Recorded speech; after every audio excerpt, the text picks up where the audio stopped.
ॐ वाङ् मे मनसि प्रतिष्ठिता मनो मे वाचि प्रतिष्ठितम् आविरावेर्म एधि वेदस्य माणिस्थः सुतं मे मा प्रहासीः अनेनाधीतेनाहोरात्रान् सन्दधामि ऋतं वदिष्यामि सत्यं वदिष्यामि तन्मामवतु तद्वक्तारमवतु अवतु माम् अवतु वक्तारम् ॐ शान्ति शान्ति शान्तिः हरिः ॐ. May our speech be based on revelation. May our thoughts, actions and words be based on truth and the absolute reality. May the self-effulgent Brahman shine in the hearts of all of us. So, as you know, today's topic is meditation for health.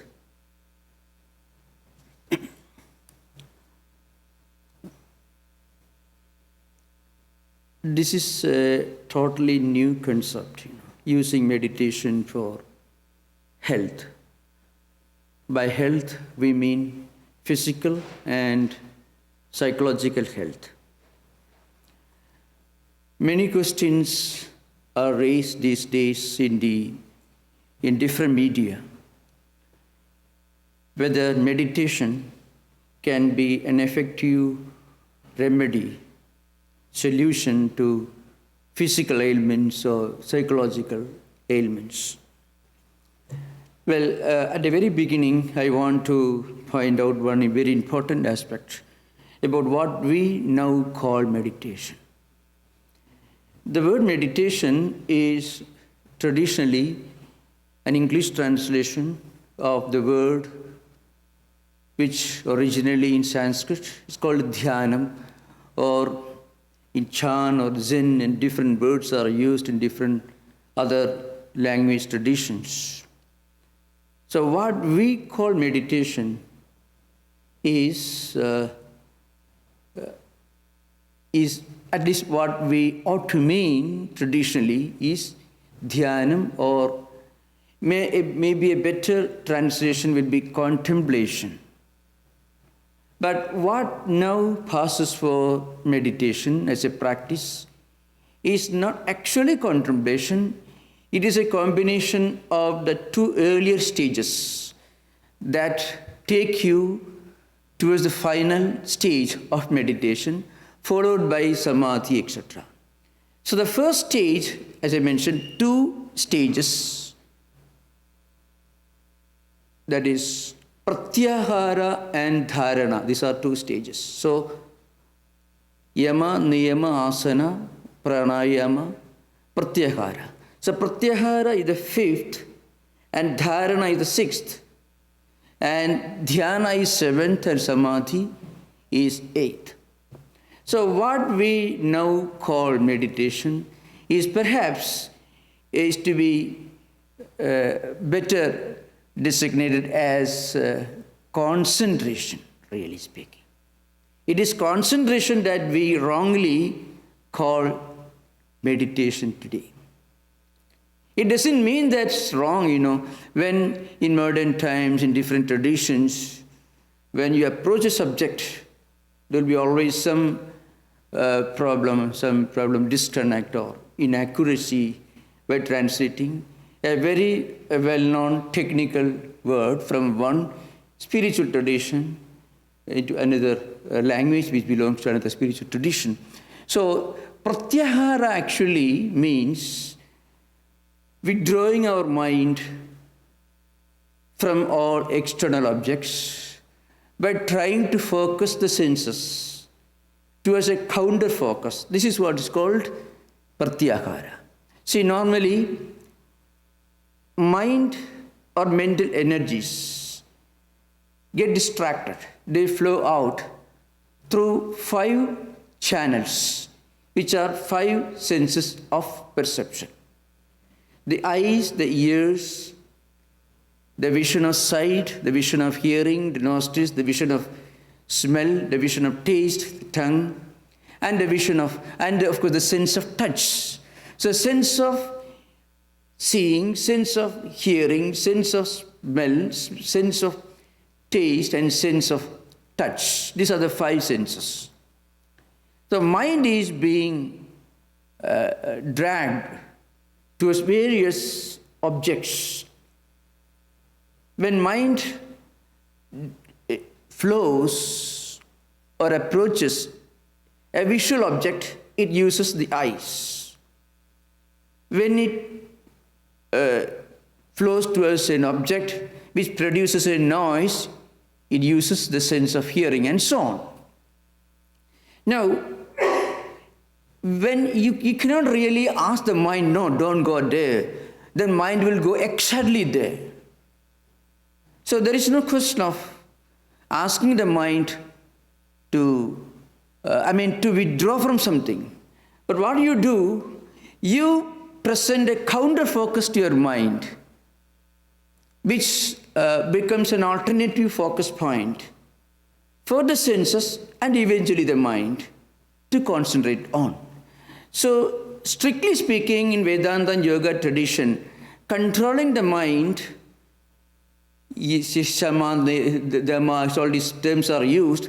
In actual practice, it begins with projecting or creating a counter focus for the senses to focus on instead of focusing on external objects.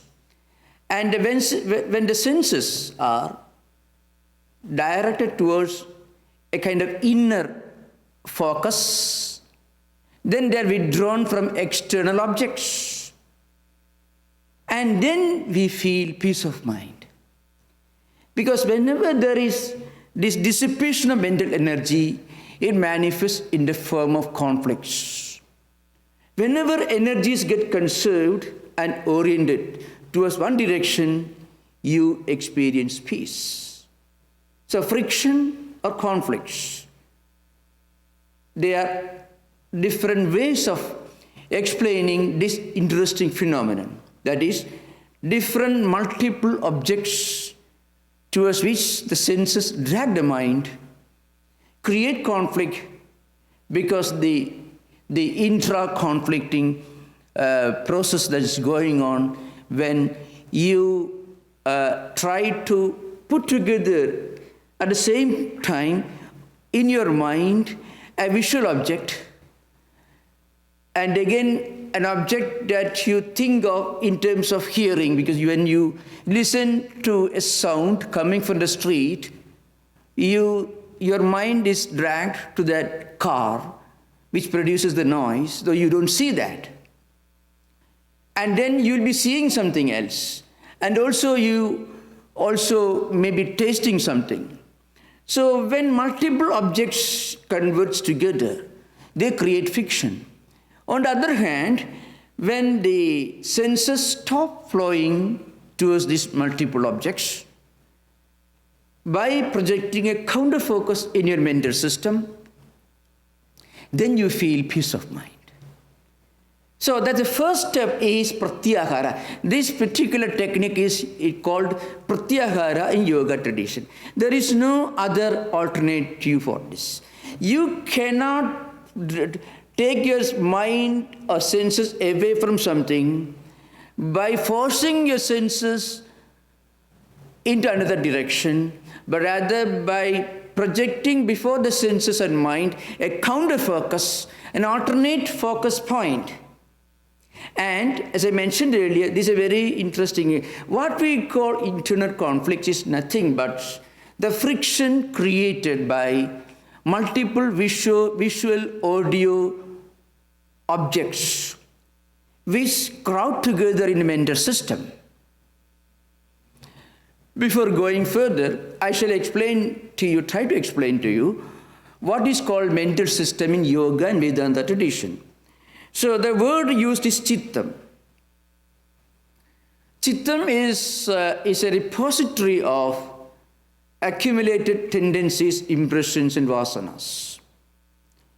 So when you see an object and when you recognize that object, you are able to recognize and interpret and understand that object or define that object because a corresponding wave, impression, memory is deposited in the mental system. So they come to the surface and it connects with the corresponding external object, and then you recognize, you interpret, you relate, or you explain or define that object. This is going on all the time. So there is a very, very graphic description of how this takes place in one of the most profound primers of Vedanta. It is called Viveka Chudamani. I mean the crushed jewel of discerning wisdom. Not wrongly, because of better alternative in those days, discrimination, which has got unfortunate connotations in different socio-cultural, political systems. So what Shankaracharya means by Viveka is a kind of higher discerning spiritual wisdom where you are able to see a thing for what it is. So there is an interesting verse. It is called Shabdadibhi Panjabhireva Panja Panjatta Mapusa Gunena Baddhaha Kuranga Madanga Padanga Minaha Bringa Nara Panjabhiranchitakim. How senses become killers and murderers. How they destroy their victims. That is a description in a very graphic style. So 5 creatures are mentioned from the animal kingdom. The deer, the elephant, the moth, fish, and certain creatures that move from move among flower plants in a garden. That's a description. So the verse tells you, in ancient times, these hunters used to hunt down animals, especially the deer, by playing a flute. Listening to this music, the deers or other animals hiding in a bush or a cave used to come out and they would be killed by the archer, by the hunter. The sense of hearing becomes the cause of the destruction. And then elephants move in herds. The baby elephant will be protected by the parents, so they touch each other. And they fall in a pit, not one but 2 of them, or may fall together in a pit, and they are enslaved. They may be caught, enslaved, or may be killed. Then moth, flies, which emerge in large numbers during rainy season. When you start a fire, these moths, they fly in that direction because they think this flame is something very, very attractive. So the sense of sight becomes a trap, eventually leading them to their destruction. Then fish, they are caught by the sense of taste. When they eat the bait, they are caught and killed. And then certain flies and other smaller insects which move from plants to plants in a garden, they are attracted by the smell of the flowers, and then they are caught and killed by some other creatures. And then Shankaracharya says, and that is very important in this context, Nara Panjabhir Anchidaki means, say, what to speak of the fate of human beings. Because each of these creatures are led to the downfall by the attraction for one of the 5 senses of perception. Human beings, every moment, every second, are dragged towards external objects by all the 5 senses at the same time, all the time. So all the 5 senses can be simultaneously active only for a human being, not for other creatures. So this is what is happening. Now, how to overcome this. The first step is pratyahara. Try to turn the mind away from external objects towards which it is being dragged by the senses of perception, by creating a counter focus. That's why in meditation, you should not try to meditate in a vacuum. Trying to meditate in a vacuum is the most visible, obvious risk is you may fall asleep. And second point is, when you don't have a sublime focus, a counter focus for the senses to come back and get oriented towards, what happens is unhealthy thought currents, ideas, and impressions will crowd in the mental system. So you find it's when you try to do what you call meditation that all these problems arise. When you are playing cards, or when you are eating in a restaurant, when you are watching 49ers, no problem, absolutely calm and quiet, you are fully relaxed. But you sit in a corner, try to be alone, then loneliness becomes a great disaster, a great tormentor. People who are afraid of being lonely are afraid of solitude. So those who are afraid of solitude, technically speaking, should not try to meditate. Rather, the first step for them is to create the right condition in the mental system to meditate by feeding the mind with good thoughts, good ideas, good positive impressions, so that when you sit for meditation, those positive impressions will come to the mental system, not disturbing impressions and memories. This is a very important point to remember. So, actually, through meditation, we are planning to reach a stage going beyond meditation as a technique. You are trying to evolve meditation as an approach, as a paradigm, as a philosophy of life. Meditation as a relaxation technique will not give you health. You will be shocked to hear this. Because, the question was asked during the 30s in Europe.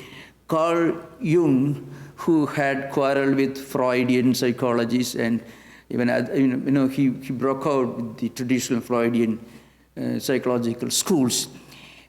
He gave an idea. If you don't have a God, you should create a God. You should have a God idea as a relaxation system, so that you can pray to some transcendental, all-knowing, all-wise, all-compassionate, always dependable being. But if you imagine like that, actually you are creating a problem for the mind. If you try to deceive your mind, then mind will hit you back. That's a very interesting thing. You cannot split your own mind. Well, I don't believe in God, but let me project a God idea so that I'll be happy. That doesn't give you an idea. So meditation should be taken up as a spiritual practice to serve as a tool for better health. If meditation is taken up as a tool for health, it cannot help us to become healthy. It is a kind of deception, actually. So meditation as a relaxation technique may serve a purpose, only a temporary level, for some time. Because when you watch your breath, for some time, your mind is taken away from different multiple objects. And so you're watching the breath.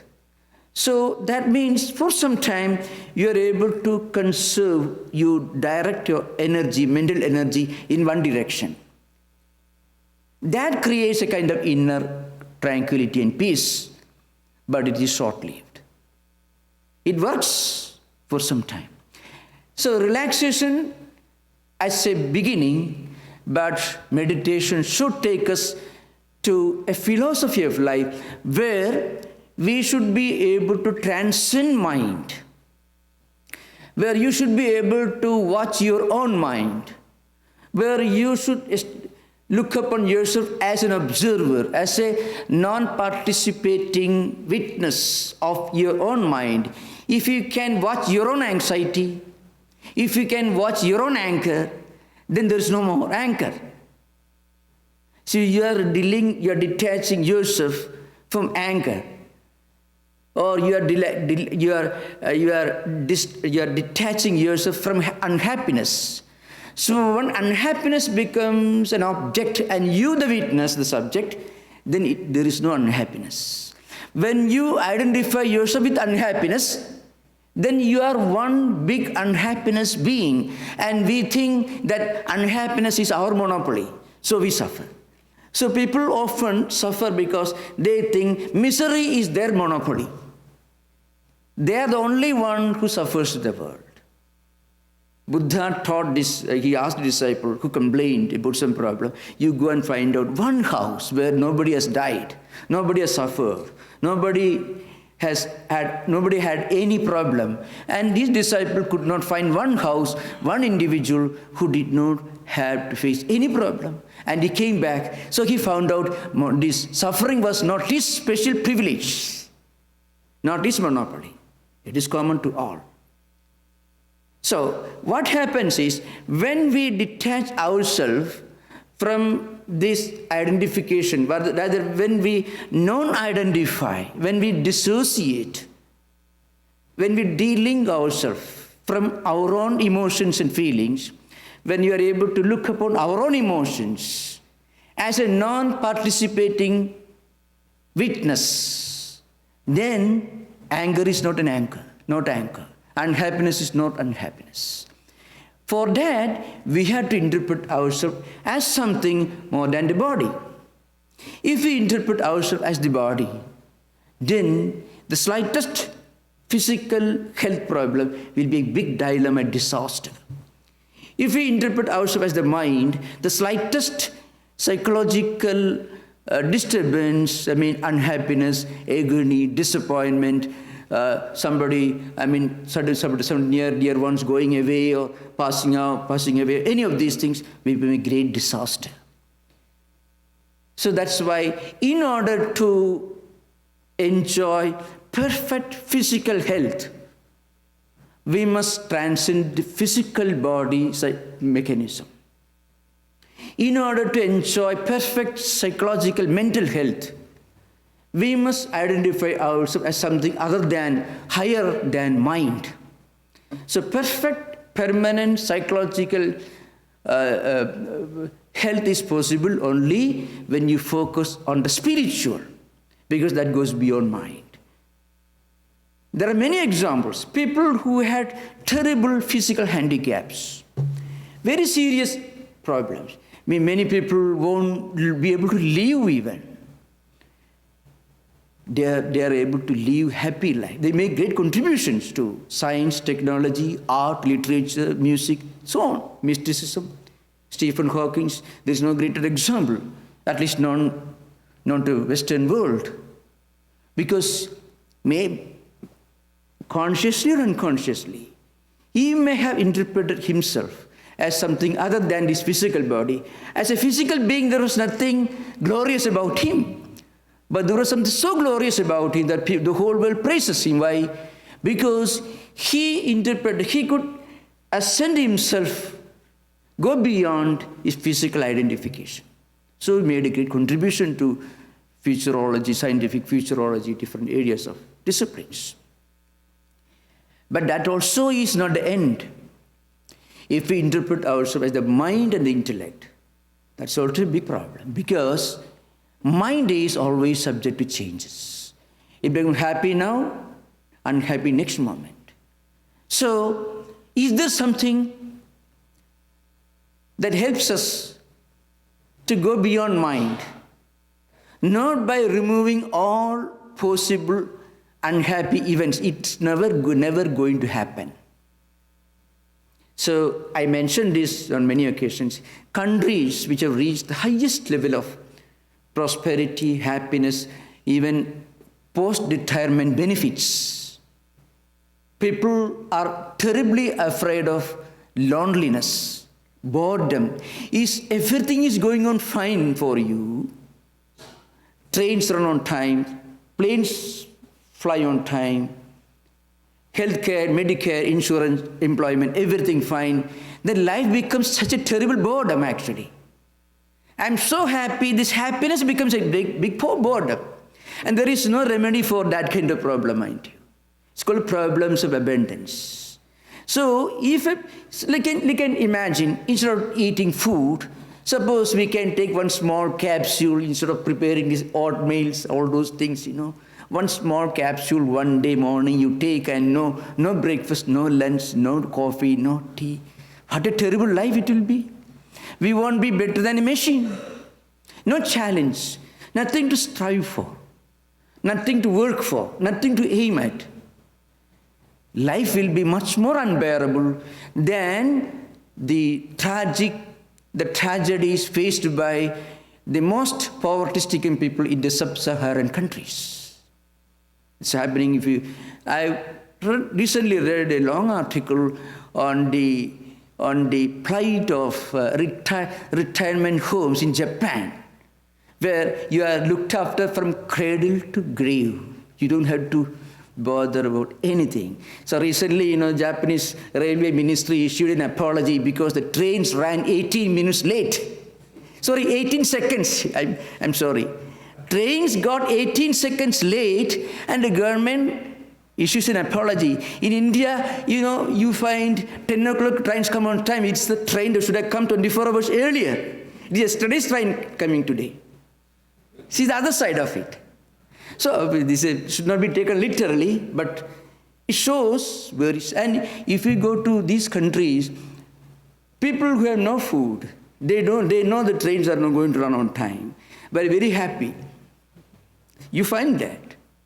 At least the kind of problems faced by people living in Japanese post-retirement homes, you don't find it. I'm just giving an example. That means mind also is not such a wonderful thing. If we interpret ourselves as our mind, our attitudes, that also doesn't solve the problem. So the only way out is to go beyond mind. When you go beyond mind, not that you remove all mental problems, but you are able to look upon the so-called mental problems from a different perspective. There is a kind of reprioritization, a new set of priorities you are able to evolve when we try to meditate. In fact, that's the goal of human. That's why meditation should eventually take us to a higher paradigm, to higher philosophy of life, to higher perspective towards life, from where we can look upon happiness and unhappiness both with the same equanimity of mind. It doesn't mean inactivity. It doesn't mean inaction. It doesn't mean negligence or running away from harsh realities or keeping your eyes closed towards the harsh realities of life. It means living with these harsh realities without taking them very seriously, at the same time trying to solve the problems. So you should be focused on your efforts to solve the problems. Still you should be able to look upon problems as not your essential nature, but rather as things alien to you. The real you, the real I, is something that goes beyond body and beyond mind. So, according to Bhagavad Gita, the only solution for problems in this world is to be able to look upon happiness and unhappiness, problems and their opposites, with the same equanimity of mind. So, Sukham atindriyam yetad buddhigrahyam atindriyam. Sukham means happiness. Not happiness that we get when we get something which we may lose tomorrow. When happiness becomes unhappiness, it's only satisfaction. So any kind of happiness, that we get at empirical level is only a temporary absence of unhappiness. If you have only a coin with only one side, it is impossible. The other side is there, which is as much a part of the coin as the side which we are seeing.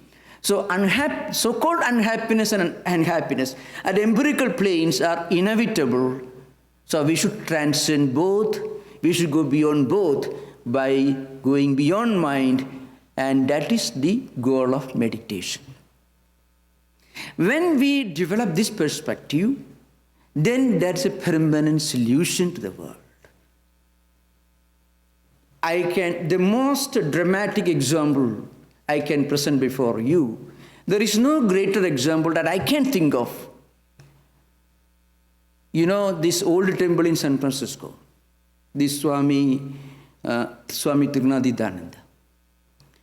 He was a disciple of Sri Ramakrishna and was deputed for this San Francisco work by his brother disciple, the world famous Swami Vivekananda. This Swami Tattwamayananda, he was a well-educated man, quite a fluent family.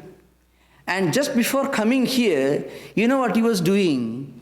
He was growing a beard and wearing some rags and wandering all over Himalayas, including Tibet, with only some ragstaff bag in his hand, begging his food, the way Franciscan friars were begging maybe in the Middle Ages, in the 13th, 14th centuries. That was what he was doing. Well-educated man, highly enlightened, and he was wandering all over Himalayas and Tibet. Vivekananda asked him to come over here. And you see his picture, fully well-dressed, not like me wearing his Garuva clothes. In those days, it was unknown. He was well-dressed, what we call business suits. There was a complete transformation. He was bent upon doing a great work for American society. He came and reorganized the Vedanta Society of San Francisco. He built this first Hindu temple in the history of the Western world. And he took less than 5 months for him to build this temple, which we took 3.5 years to renovate in this 21st century. And he established a convent. He started publications. He inspired countless Americans to this Vedantic way of life at a time when there was not one Indian living in San Francisco. A totally different culture, but they flocked around him. And he finished his whole activity in less than 13 years and disappeared. How he disappeared, you can read Gargi's life, Swami Tattwayananda's life. Just imagine, how could a wandering monk, an ascetic, wearing a clothes like this, or with a beard, with some ragstaff bag in his hand, begging his food in the Himalayas in Tibet, wandering 16,000 feet above the sea level. That man came, and within months, he acted with the enthusiasm, with the efficiency, with the zeal of Bill Gates and all the IT CEOs combined together, and built the first Hindu temple, finished in less than 5 months. He laid the foundation August 21, 1905, and the dedication took place in August 1906, January 7th. Inspired people, countless number of people, started convents, started some other retreats. Vedanta Society was reorganized, and we are all standing on his shoulders. We are only 2 feet. So we think we are 6 feet. The 4 feet belongs to him. So this is the history. How could he do that? Meditation. Do you think meditation as a relaxation technique would have enabled him? Meditation gave them a new philosophy of life. Never imagine God will come and solve your problems as a plumber will come and solve your problems in the gadgets or in the restroom. Your toilet goes out of order, you call a handyman, he will fix the work. God will not do that for it. It's a wrong, it's one of the greatest lies in the history of theological imperialism. What happens when we meditate? We are actually ascending.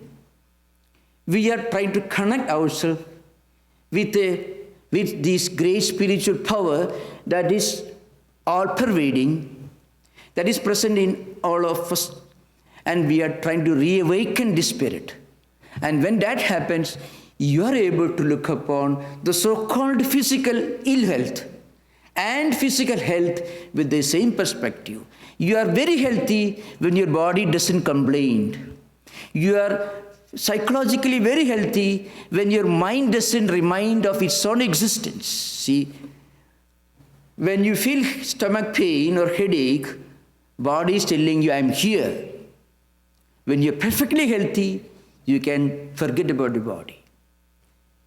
So, and then you can forget about the mind when you link the mind to something higher, that is higher than the mind, which by its very nature never falls sick. So there is no medicine for Atman. So you connect mind with Atman.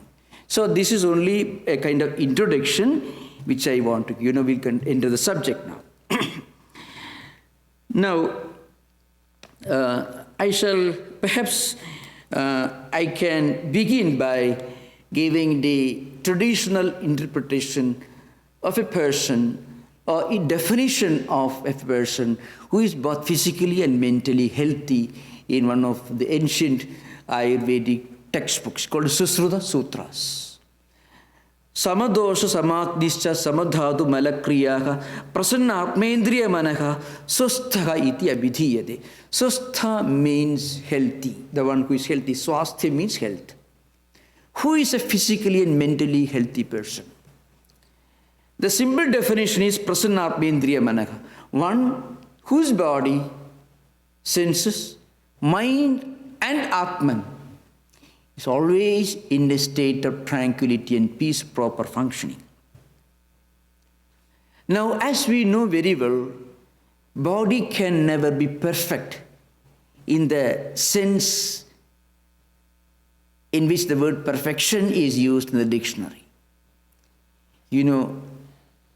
Anyone knows that this body can be interpreted two different ways.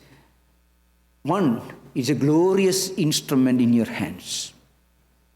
This body is a glorious instrument to do wonderful deeds, to think wonderful thoughts, to speak wonderful words, and to evolve a high philosophy of life. So, Sharira Madhyam Khalu Dharma Sadhanam. It is a wonderful instrument for us to do wonderful deeds. But then it becomes a wonderful instrument when you look beyond the physical aspect of the body. You think of this body as a physical aspect, there is nothing so wonderful to write home about, which I need not tell you. There is nothing very great. But the same body can be a wonderful, glorious instrument for doing a wonderful things. So when does that happen? This happens when we look upon this body as a great instrument for doing great deeds. Our body has two ways of functioning. Either our body listens to the mind or the mind listens to the body. Those who interpret themselves essentially as physical beings, they let their body dictate to the mind. So all your physical desires, likes and dislikes, distractions and dissipations, they begin to constitute the supreme goal of human existence. People who live at the most elementary, primary, sensual level. For them, body is the owner, is the master, mind is a slave. Could you imagine a Stephen Hawking living in this world if he had let his body dictate terms to his mind.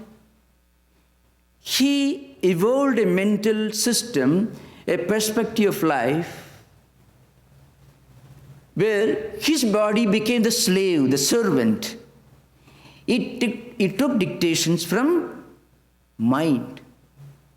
So, when we evolve a higher value system, a higher philosophy of life, then we are able to control our body, control our senses, because the mind is able to control the body.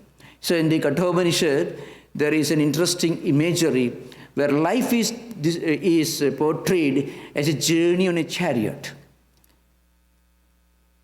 So it is Atman Ridhinam Vidhi Shariram Radhamevaja Buddhintu Saradim Vidhi Mana Pragrahamevaja Indriyani Paranyahu Vishyan Steshu Gojaran Atmendriya Manoyuktam Bhokti-tyahu Manishinaka.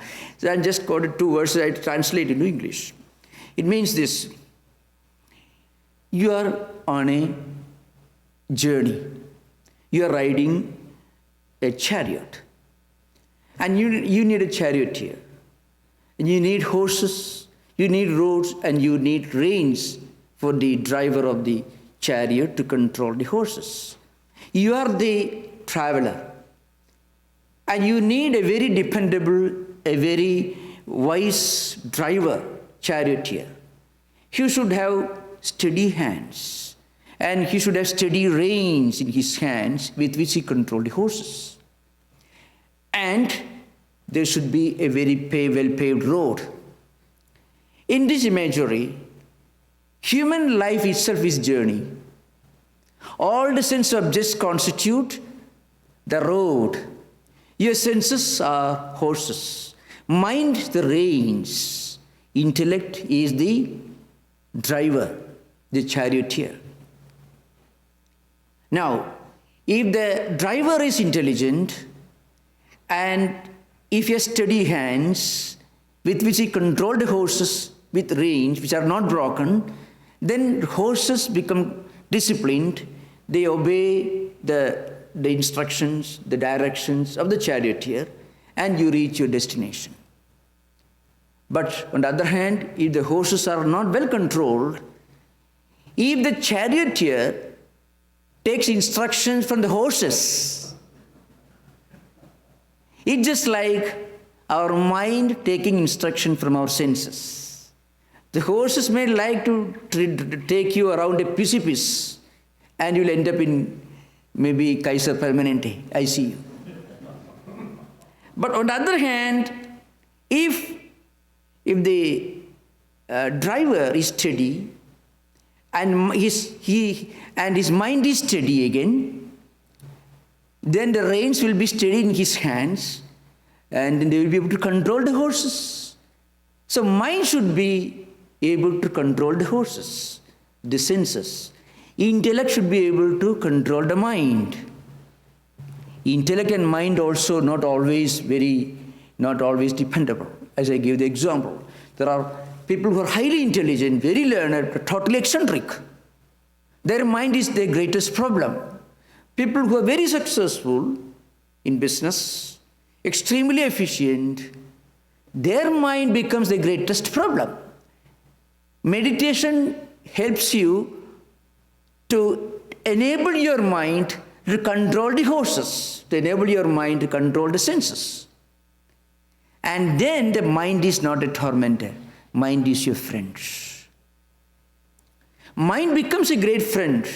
Mind becomes a loving mother who takes you by your hand in the right direction. But in order that to happen, you should feed your mind with good food. What's the food for mind? Good ideas, good emotions, good thoughts, good things. And again, that's not enough. Mind should be linked to something higher than the mind. Atman. Atman by its very nature is the supremely compassionate philosopher and guide. So when mind is linked to Atman, what happens is mind becomes steady. is just like a tiny stream which is always turbulent. When you connect it with a lake where the water is calm and quiet, the stream becomes calm and quiet. So when the mind is linked to something higher than the mind transcends itself. In actual practice, what happens? Our priorities change. So when you sit for meditation, what happens is, when you sit for meditation, you find this happening. A lot of conflicting thought currents come to the mental system. The first thing that anyone who tries to meditate, as I mentioned earlier, is this emergence of undesirable, unhealthy thought currents. But if a person persists on that, what happens, You find a secondary personality begins to evolve. What is secondary personality? On the one hand, one part of the mind will encourage you, go ahead, meditate, higher life, spiritual practice. But the accumulated habits, vrittis, vasanas and samskaras and impressions will try to drag the mind away from it. No, it's not right. This dragging away from spiritual practices, including meditation, could be in the form of false justifications for not practicing meditation, excuses. Our mind, part of our mental system, detaches itself from its main body and becomes a mighty big deceiver. If you read St. Teresa Avila's autobiographical writings, you find this is portrayed in different language. You find St. Teresa of Avila, oh devil, you are lurking in the corner. I know I won't let you tempt me. So many of the Christian theological writings, you find it is portrayed in the form of an anthropomorphic antichrist, a kind of a counter force, a force that opposes you, that prevents you from going to God, to kingdom of heaven, to Jesus. Actually, it is a Christian theological way of presenting the same phenomenon. The tendencies and impressions that we are already familiar with will prevent us from pursuing these meditative practices. That is a personality number one. Then the second personality is higher personality. When you read good books, when you pray, when you try to meditate, you feel this inner relaxation. That's the only word, very, very primary stage of concentration, which may take you eventually to meditation, of course. So first you feel a kind of tranquility and peace. So you are impressed. So you want to continue. But the habits and ideas and samskaras already formed will prevent. No, don't meditate. You postpone. Tomorrow is a wonderful day. Today a lot of appointments. Tomorrow is a better day. And this, the postponement, procrastination. In fact, Patanjali gives a long list of these obstacles. And he includes all this. Something surprisingly, shockingly accurate description of the mechanism of the human mind you find in Patanjali's system, yoga system. He called 9 antarayas, vyadhisthanya, etc., which I deal elaborately in the Yoga Sutra classes. You can read in the YouTube, Yoga Sutra videos. So you find the secondary personality is trying to help you, but it is weak. It has got a very weak voice. The primary personality, the personality that you possessed before you started meditative practices, is so overpowering that it catches you, it brings you down. But as you persist, the secondary personality becomes stronger and stronger, and as it becomes stronger and stronger, conflicts get decreased, conflicts decrease, and you feel inner peace within. That's why Patanjali, not Patanjali really speaking, Vyasa in his commentary on Patanjali Yoga Sutras gives a wonderful description of the mental system, and that's very important to understand the real meaning of meditation, which we are going to discuss quickly. Take up next stage. Mind is divided into 3 compartments. One is bhoga, the other is udvega or vega, I should explain. Experiences 1, Second category is twofold: our positive and negative responses to our own experiences. Our experiences do not mean experiences coming from outside. Experiences within our own system, happiness, unhappiness, anxiety, etc. And how we respond to those experiences. In a positive way, either you get attached to those experiences, or negative way, you get detached. These are three aspects. They function in a very interesting manner. They function on the basis of accumulated tendencies and impressions, which are very difficult to understand and which are important to understand also. It's very important to understand all these details before you take to meditation. Going beyond relaxation technique to evolve meditation, to be always in a meditative mood, still being active 24 hours of the day without any anxiety. That's what. In fact, if you ask the question, how could Swami Tattwamayananda could do the superhuman work? This is the answer: meditation. How could Shankaracharya, in 32 years, he is the greatest philosopher India produced, and is the founder of 10 monastic orders.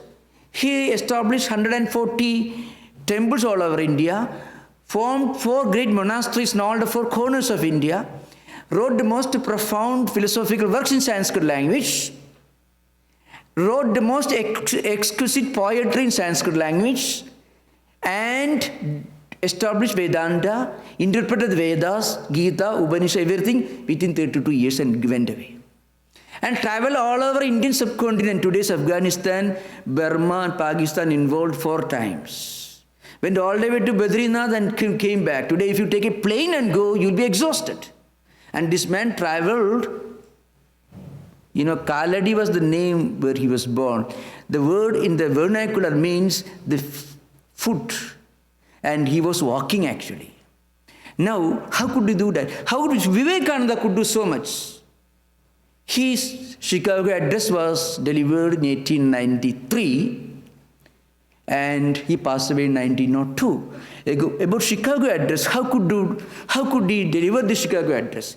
If you remember, Chicago address, Sisters and Brothers of America, beginning with that, it lasts just about 4 minutes, 20 seconds in an elocution competition.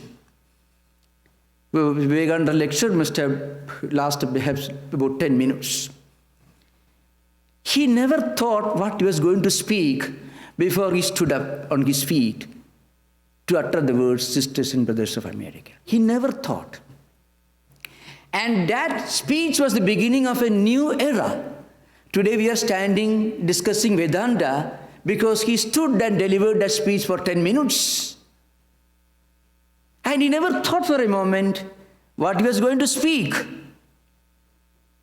But he uttered a prayer to Goddess Saraswati, Goddess of learning. And this is the result. Abraham Lincoln, before going to Gettysburg, battlefield of Gettysburg, he was chiseling, he was polishing every word with a pencil and paper. He worked on his speech for a long time, for many days. Every word he chiseled, polished, and perfected, and delivered Gettysburg speech. Vivekananda never thought of what he was going to speak before he stood up in the Parliament of Religion. See, but Vivekananda's name is not included among the 20 greatest speeches delivered in American soil. That's for your information. Reagan is there, Martin Luther, of course, justifiably there, but not Vivekananda. How could he do that? Meditation. Because going beyond body, going beyond mind, he linked his mind to Atman. And Atman, or the universal soul, is the repository of all wisdom, knowledge. Brahman, Atman. Call it God, no problem. Every word he spoke, it just came out of him, When Shankaracharya defeated Mandana, who was a great ritualist philosopher, after 15 days of debate with him, both Mandana and his wife, who were almost 75 years old, and Shankara was perhaps 16 years, just going to perhaps 10th grade. He was 9th grader perhaps, or 8th grader. And Mandana, he uttered a famous poem and prostrated before Shankara. He understood Vedanta, he was convinced of Vedanta, he became a monk. Anyway, the essence of that statement is, Vaktara Masad, it begins, Goddess Saraswati went in search of somebody in whom she can manifest in her full glory. Goddess of learning.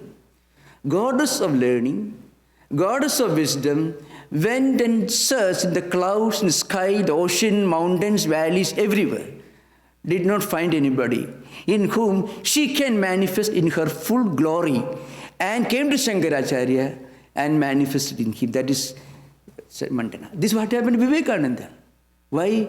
Because he could transcend his body and his mind, and he could identify himself with something other than mind. So he was sick actually. He passed, mostly he died of serious diabetes. Illness there was no. But Vivekananda was never unhealthy. He was never sick. His body was sick. And he was not his body. So this is the secret of looking upon body as an instrument, looking upon mind as something that goes beyond body, and looking upon Atman as our real entity. When you link our mind with Atman, which is eternal, which is immortal, which never falls sick, then we never become unhealthy. So Patanjali, as we mentioned earlier, he developed some unique methods for meditation. So Vyasa in his commentary analyzes the human mental system, dividing into 5 categories. Mind functions on the basis of different impressions, memories, samskaras, vrittis. Some people are by nature restless by nature, restlessness and ignorance. And some people are dull, and some people are active with some creativity, and some people are highly concentrated, and some are like this Sri Ramakrishna, Vivekananda, or Christ, or Buddha, Shankaracharya, and so on, going beyond the mental system called Niruddha Vritti. Vikshipta, Mudha, Vikshipta, Ekagra, Niruddha. These are 5 stages, 5 methods of analyzing vrittis, which I don't have a lot of time to discuss right now.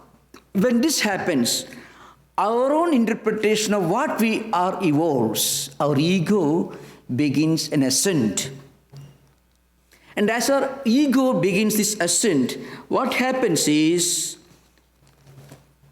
we evolve a higher interpretation, a higher understanding of what we actually are. When we are able to interpret ourselves as something other than this body, beyond this body, then it helps us even physically. Not that we should stop medicine or should stop taking medicine or anything, but it doesn't become a terrible torment. That aspect can be avoided.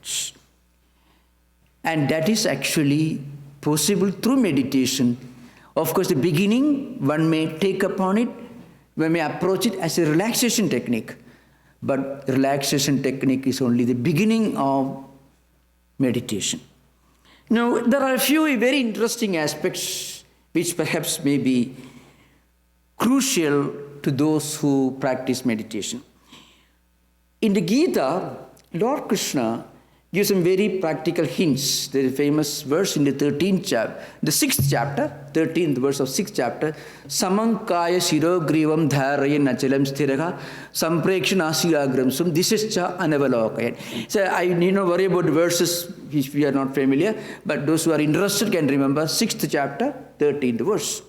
The meaning is this: you should keep the body, the neck, the spinal cord, and the head on a straight line.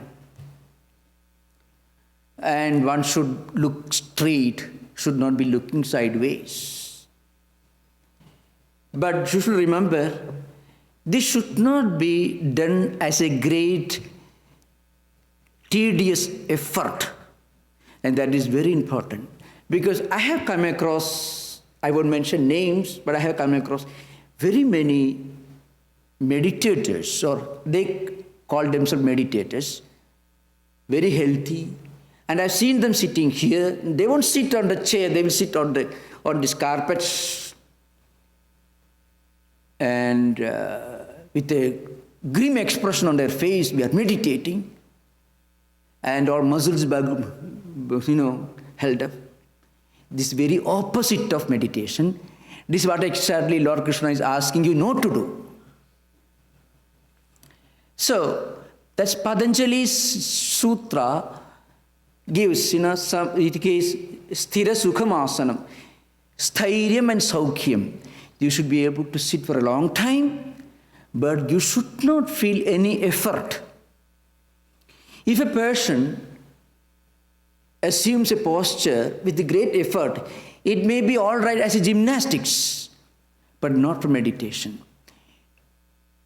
One should be able to sit for a long time in a perfectly relaxed mood without any feeling of effort or strain or action.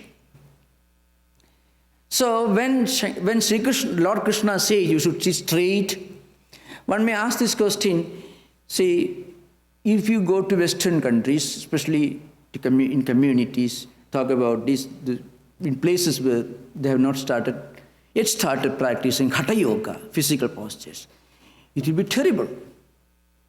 But posture is secondary. That's an important point I want to drive home. The main point is keeping the mind focused on a high ideal, but this posture will be helpful. Why posture is secondary? Shankaracharya writes in his commentary, he says, Swam nasigagram samprekshya samyak prekshanam darshanam krutva ivayidi iva shabdo lupta drashtavyaha nahi sunasigagra samprekshanam iha viditsidam kim tarhi chakshushoga drishti sannivada. That's it. Anyway, I'm coming to this. So what it means is, when you read this verse, and people are taught this in yoga studios, you are asked to look at the tip of your nose. So sampreksha nasigagram swam. There's a meaning. Now, if somebody meditates and focuses on the tip of his nose, he is not going to attain a big deal either in spiritual or any kind of things. So Shankaracharya says, here, as if you are looking on the tip of the nose. You should not be looking on the tip of the nose, but you should not have closed your eyes completely, because if you close your eyes, a beginner will only see total darkness. So darkness will become the focus of meditation. If you keep the eyes wide open, the sense objects, visual objects will become the focus of meditation. So what happens? One should have a spiritual content in the mental system, the center of our heart, and that content could be a great hymn from any of the world literature, holy literature of the world, religions, any traditions, Dhammapada or Bible or Bhagavad Gita, any of these, of some wonderful psalms, any of these can be a very, very strong ideal, counter focus for one to meditate upon. But physical posture is important as a discipline at the beginning, but it is not paramount. That's an important point. That's why one should be able to look at something or focus on something other than our body and mind. Through meditation, what we are doing is the spiritual energy that is all-pervading, that is present everywhere. We are invoking the spiritual energy into our mental system.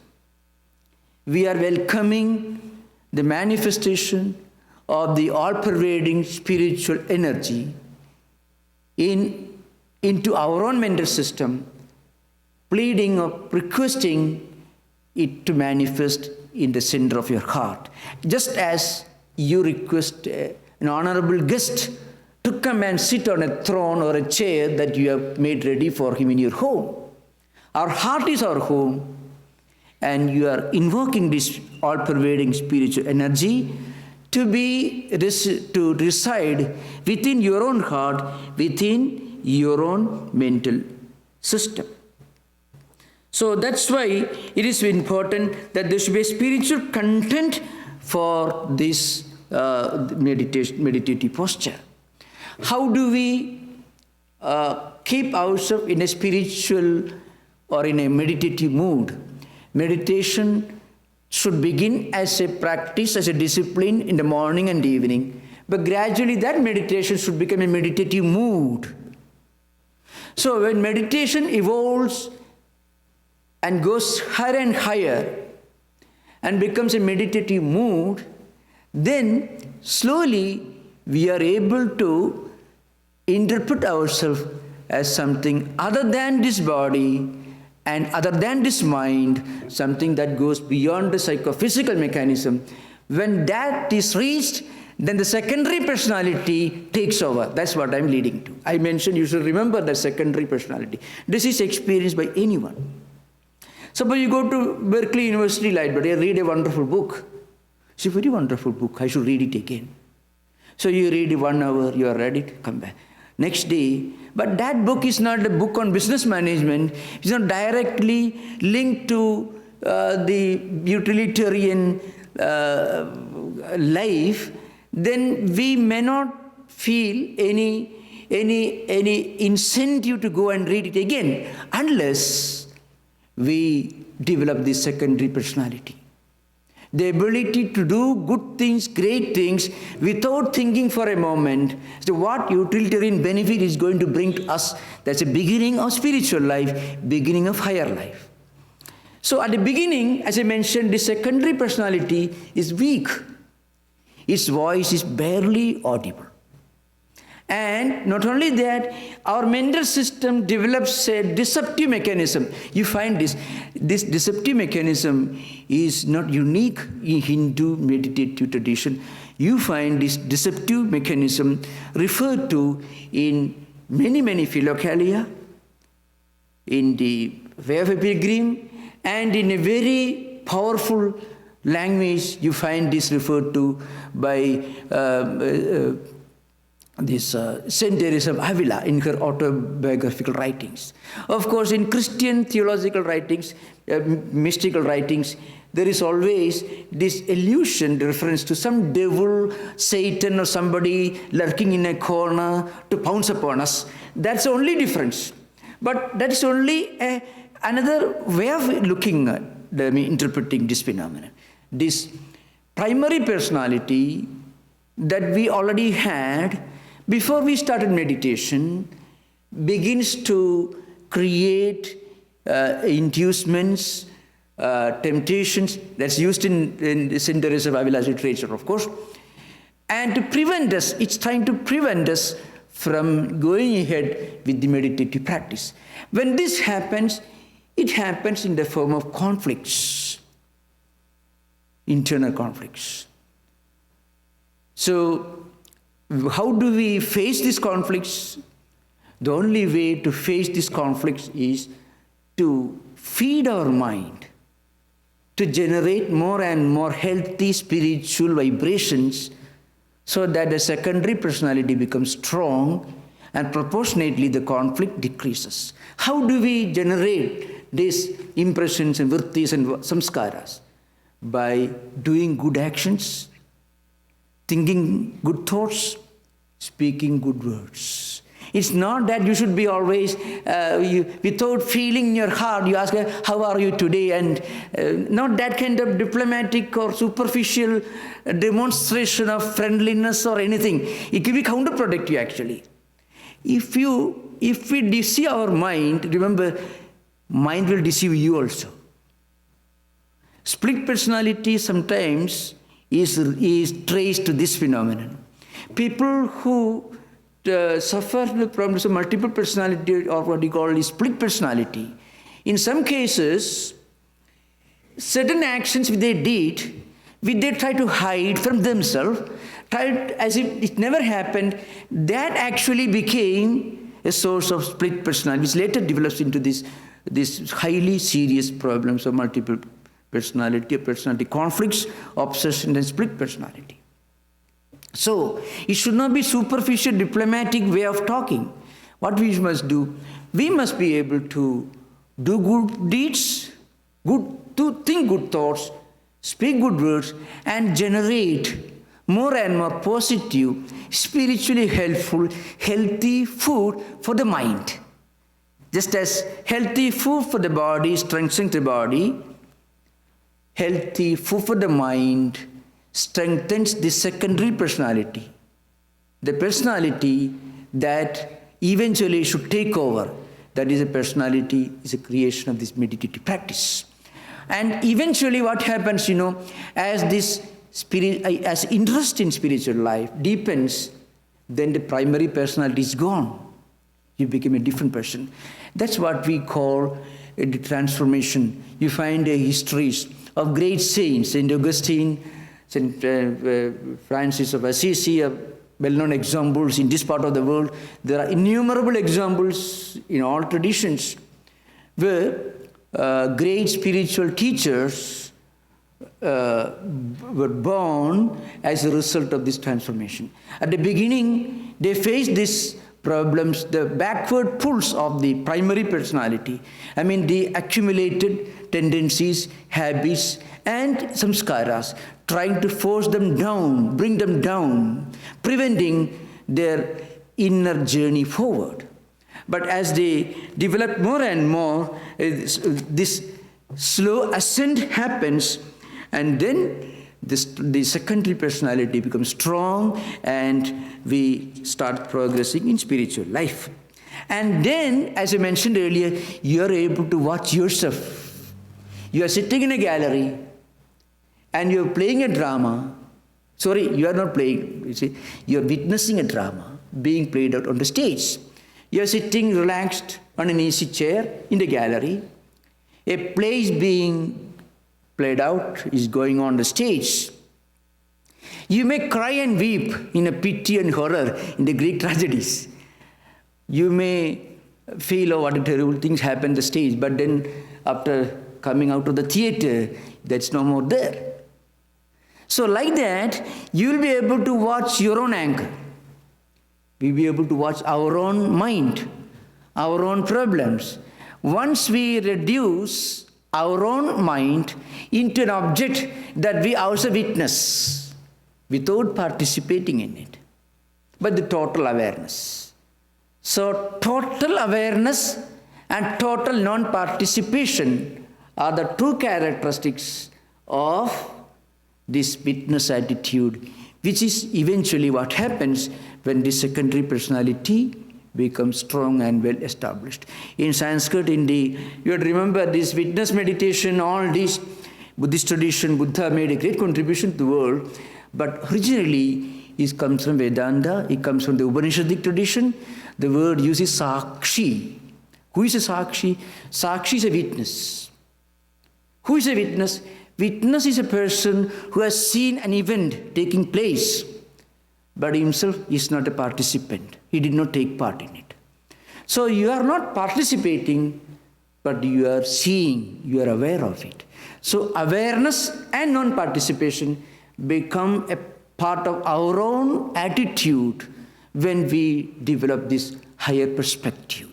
And then you will not run away from life or realities of life. You don't neglect duties and responsibilities, but duties and responsibilities, anxiety and unhappiness stop shaking you, will stop shocking you, will stop being a problem for you. When you understand there's a problem, it is not a problem. Problem is a problem only when it becomes unannounced. See, when you are driving, there are some traffic problems, which is totally unavoidable, then all right, we take it in our stride. But suddenly, if it happens without any previous information, then it's a problem. So once we take these things as part of the game of life, not only happiness but also unhappiness, and once we develop this higher perspective, which enables us to look upon happiness and unhappiness with the same equanimity of mind, then bad health is not bad health. Health is not a big thing. We'll be able to look beyond health and also its opposite, ill health, from the same perspective. At the same time, trying to solve the problem of ill health. But bad health or ill health is no more a shocking thing for you. That is eventually, that's the goal of meditation. So it's a very long topic, and there's a vast literature in the Vedantic tradition and Buddhist tradition, in the ancient scriptures, which I don't have time to refer to right now. So thank you. Namaskar. Om Shanti Shanti Shanti Harihi Om Tat Sat Sri Ramakrishna Arpanamastu.